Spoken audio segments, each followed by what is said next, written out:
I'm Joshua Kitts, and this is a video where I talk about what Composed Dream Games has been up to in terms of the design and publication of our own games, which of course just mostly means what I have been writing and working on, and what one other designer, writer has been writing for us in this case. So, Godkiller Prophecy, new edition, is coming at some point. Simple Superheroes #2, and the Magical City is coming in the near future.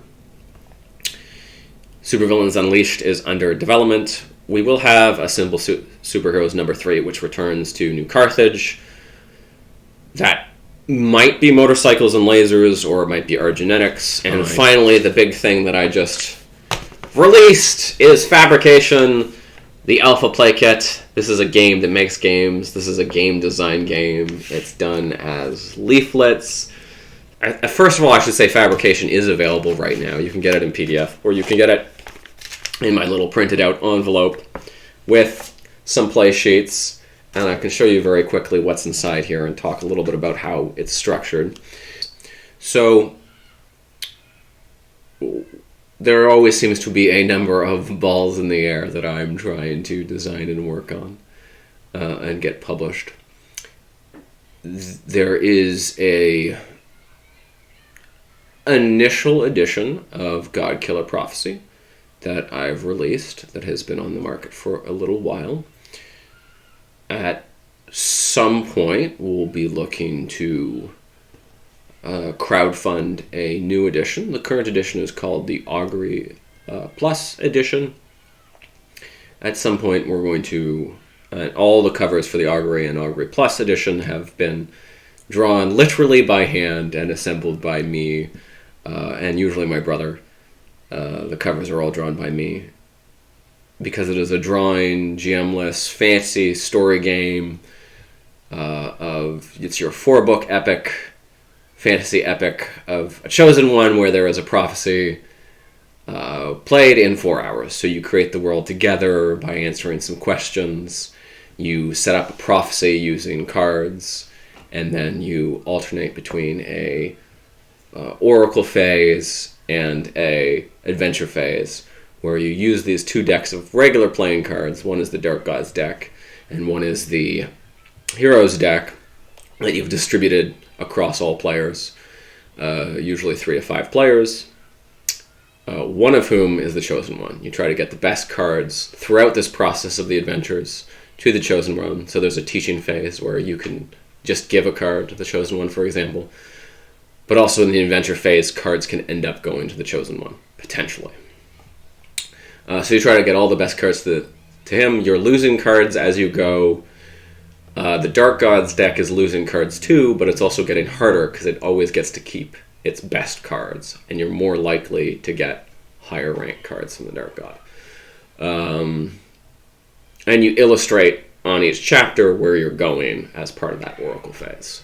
So you end up with this nice spread of where the Chosen One is from. You kind of has illustrated that, and you have chapter cards, and you have playing cards around it for the adventures and the prophecy. And so you have 3 chapters. That's kind of your book 1. You have the Dark Gods, where lands that you set up at the beginning, and then 3 chapters. So book chapter 4, 5, and 6, where you each have an adventure phase and a creation oracle phase. So at some point we'll do an Oracle edition for Godkiller Prophecy, where that ends up on a crowdfunding platform and probably get some more layout and a little bit more examples to clarify perhaps some questions. If you do have any feedback on that, or any of the other things that we have in development that you have tried, there's a new place that we would love to have you submit feedback to. You just go to composedreamgames.com/feedback, and there's a few different options that you can pull up where we have some surveys. You can also just send an email, or if you comment on this video or anything, but if you've actually played through, there might be some specific questions that on those surveys that would be very helpful for us to have answers on. So one of the things I've done is set up a feedback web page, which we haven't had before, because we have these things. So God Killer Prophecy is coming at some point, a new edition. I'm going to be sending out a message to everybody who's picked up the original edition to see if we can get some feedback for that, so we can incorporate that into the Oracle edition. I always tend to like to take a sort of ashcan approach, where I release a very playable, because I have play tested it multiple times, always, version, which I'll get off to showing you a new one in a moment, and take it from there, and then do a more final version. And those tend to be spaced out by like a year or so that we can get feedback, and I can mull over the concept and sort of the background, and then try the game again. Often I'll have played it multiple times between then at conventions and so on, and I'll be incorporating that feedback myself too. So, God Killer Prophecy. We have issue 2 for Simple Superheroes coming up. That is, we had a different working title. It's written by Chris Chalice of Clover Mouse Games. He has some of his own titles on the marketplace. So he and I have played Simple Superheroes often together, and he's always tended to play magical characters. So this is issue 2 is vampires and wizards, or wizards and vampires. I haven't quite decided. Set in Chalice City. Chalice City was created before I really knew Chris, and was without an L. I can't quite decide if it's going to be with an L in the final published version yet, with an extra L or not. This was the setting, kind of in the 1980s magical setting that I ran at when I still worked at Cineplex head office in Toronto. In any case, this features the King Ritual, which is a ritual that happens every so often in Chalice City and supports the hedge and all their magic and keeps the Fey King trapped. And there are 2 related ceremonies which all feed into this King Ritual, so your players can go in multiple different directions and possibly disrupt it, but possibly not. But there'll be a number of interesting events. You can play this as a high intensity version or not. I'm going to try to throw up... I did a rough... For issue number 1, we did a character web, which I thought was very helpful for folks. And I have a draft of a character web for issue 2, which is going to be done better probably by David Bowman, who did the actual character webs for final character webs for issue 1 and a bunch of the interior art, just to show kind of like the factions and so on. So if I can get a resolution that actually shows up, I'll show that now.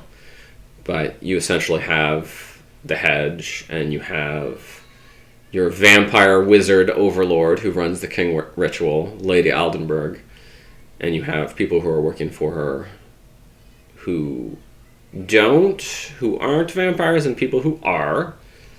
And then there's sort of some neutral parties, and the player heroes, and how they all will interact, and so on. The big focus for this one is laying out a bit more how you can have magical characters. It uses the standard rules that are outlined in issue number 0 for Simple Superheroes, but it provides a bit more clarity because there's plenty of examples in the text of how these magical characters making artifacts or making spells or having spells prepped, and how those can kind of vary. So Chris has done a lot of good work on that. The cover has been commissioned. A request, at least, has been sent off to Store and Cook. We've exchanged a couple emails about it. We're working on interior art. I am play testing, and have play tested 3 times Supervillains Unleashed, which is a variant of Simple Superheroes. I think I have a picture. I like to play it on a map of an actual city. I've used Ottawa for the couple of times that I've run it, because that is where I'm from and where some of the players have been from. And the thing, you're playing as supervillains, and your scheme is going to fail. Well, at least if your scheme is high stakes enough, it's definitely going to fail. You might be able to have a subtle scheme that it will feed into another scheme later on that's less high stakes. But you play as a supervillain. The other players play as minions or supervillains or both. So you never play your own minion. Somebody else at the table gets to play your minion, and you use dominoes to build up your scheme. So each domino tile that you put down is generally representing a week. You could possibly have 2 domino tiles put down in a week. As you slowly build up this scheme, and then the GM... and the rules for the GM side are, at least, are fairly gray box at the moment. How a GM will interfere with you.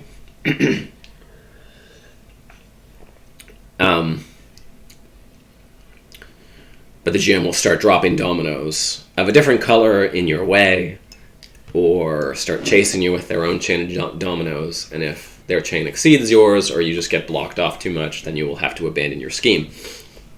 And generally you have a climatic battle against superheroes. The first time you meet superheroes, they don't care that much. They won't bother spending strain points. That's one of the things, the conceits of it, right? Unless you're their nemesis already.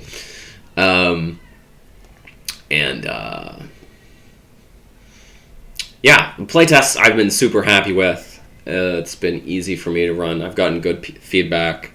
I'm adapting a few things. Very excited for that.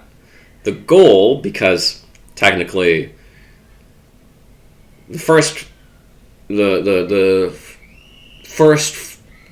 I would say color cover printing of Simple Superheroes, because I did have some ashcan versions earlier, was in 2016.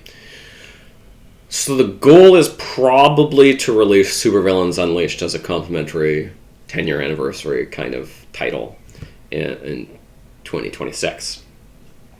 We'll see where we can get on that.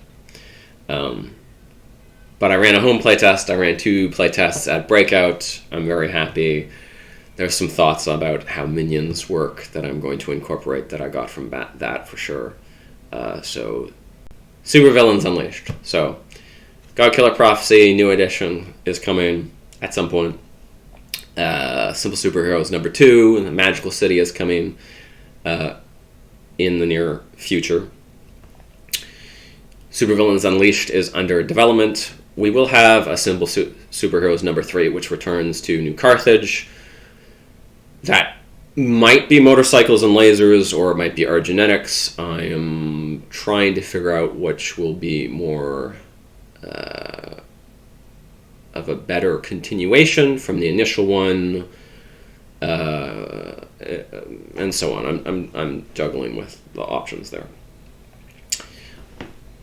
And finally, the big thing that I just released is Fabrication, the Alpha Play Kit. This is a game that makes games. This is a game design game. It's done as leaflets.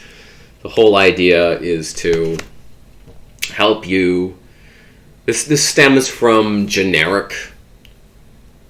about generic role-playing games, and thinking about the first really universal system I've made, and having been sort of involved in some game design workshops at times, and just my general background as having worked in simulation game design for university and college courses, and doing game design for large events of life history, which is a interactive theater show that involves escape room kind of elements, or quests, or missions, and all these sorts of things. And all the games that I've worked with, and running a marketplace with tons of role-playing games, and seeing how they are. So all that kind of came together in Fabrication. And Fabrication uses certain terminologies to talk about it. I would love this to be something that really inspires a lot of innovation in the game design space. I would love it to be something that really helps people who are aspiring designers realize that there is a vast scope of potential ways to approach games, particularly role-playing games and story games. I mean, that's what this is intended for primarily. You could use it for, say, LARPs and mega games and similar things too. I've run a number of playtests with this, and a couple of the times we've come to the, but are we making a role-playing game or are we making a board game question? So again, it could be used for board game design. That's not its main focus. You have to handle that question, though, of course, if you have this open-ended play kit that will let you create things. So, first of all, I should say Fabrication is available right now. You can get it in PDF, or you can get it in my little printed out envelope with some play sheets, and I can show you very quickly what's inside here and talk a little bit about how it's structured. The idea is that you could do this on your own. There is the possibility of randomization things, but it's written mostly to be played together. So you start at 0 to understand what this is. So inside the envelope are play sheets, and there are tables to help you make decisions and give you ideas and lay out the different approaches for things. So, you would start with play style and fundamentals usually, or you could choose to pick with concept. And one of the reasons we have the play sheets is because you'll grab tokens if you're playing collaboratively, and people will claim or vote on elements that they want to establish, and they'll spend a token to then write into that slot what their choice is. So a lot of discussion about games will, I think, or role-playing games and story games will sometimes fail to realize that there are really very different base assumptions to your gameplay. So the very first thing we have here on is, what is your a priori gameplay assumption? And that could be something like immersion trumps all or shared authority. I'm just kind of looking at this sheet. I can share a screen cap so you can have a look at the whole thing of that. And that is going to help set up how you're working together, how authority is delineated in your game. So that first part also will get you your number of players. Like, what kind of game is it? Is it a massive LARP? It could be. You could use these absolutely to help you make a big LARP. And then, how are you dividing your authority, the length? And then you can randomize your concept, your genre, and so on. Things that a lot of generic games might help you do. I know I've played a few, like Spark or Universalis will help you kind of pick a genre and some themes and things like that. They'll either have questions or some options. So this does that part as well. But you have to decide. What players often want to know is, like, what do you do? So you decide that. So I'm going to set up aside phase 1, which is or phase 1 and 2, which is sort of your part 1, which is your concept and your fundamentals. And you actually get into procedure. This is where things get very different. So most generic or universal systems will have a single approach or mechanic or procedure that you use to resolve things, your structure, your challenges, your so on. Fabrication is completely different in that approach where it says, hey, use anything. When you're playing a game of Fabrication, one of the first things you should do as the facilitator is grab every single piece, a board game piece, dice, token, cards, dominoes, anything that you have.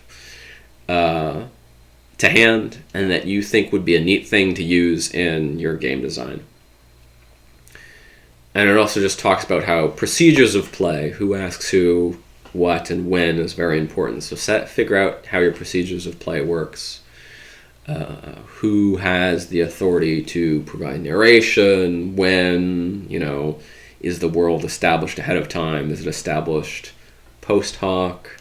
These sorts of things. So, we define a few, 5, 6 mechanical paths that kind of are overarching, and then there's 14 right now. Really quite specific, but at the same time extremely broad mechanical facets. And when you're doing this together, this should feel like brainstorming, like you're working it out together, and you want to define 3 different pillars, 3 different game elements? Yeah, gameplay elements that you're going to define for your game at the beginning, and then that you're going to test those. So you have a game that you play at the beginning in phase 1 where you're creating your concept and your fundamentals, and then you're brainstorming your mechanics, and then you actually play, so you play test those mechanics that you've just brainstormed together. And you do that kind of iteratively by illustrating them, or trying to illustrate them, revising, testing them, just that element, and then testing in concert. And then there's a number of different things to reflect. There's sort of a final phase where you're reflecting back and you're evaluating, and you get to name your game and have a celebration and so on. At Breakout, I ran this, and this was the first time I had that kind of final celebratory phase and so on, which isn't that sheet. It's on one of these here. Anyway, it's actually this one here, where you can also claim responsibility if you want to take a particular aspect of the game forward, or maybe you just want to put it on a shelf and say, we did it, it was fun, let's forget about it.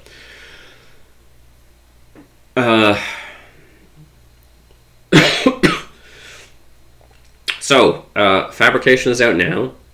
You can get it in PDF. I think it's like $6.50, $5.50 Canadian for just the PDF, which you can print off yourself if you want, kind of just like I have. Or you're welcome to order the print version, in which case I'll simply print it and assemble it for you. I have a few pre-assembled, and I think you'll find it fascinating. If you've ever wanted to design a game, or you are a game designer, I think you will find it useful and interesting. And in any of those cases, if you get it, I would absolutely love feedback on it. It is on our UK website as well. I think I have it listed as both, but I think there should be a slight caution that the print copies, I don't have an easy way to do those in the UK. And also things are formatted for 8.5 by 11. So that might be a little trickier for somebody with A4 on hand to print off. But if somebody does get the print copies, I will get them to you. We'll find a way to get them to you. So that's what's been up on the publishing side and game design side of Composed Dream Games. I hope you found that interesting. I think having a drink. This is ginger ale, and chatting with you guys was a nice way to do this.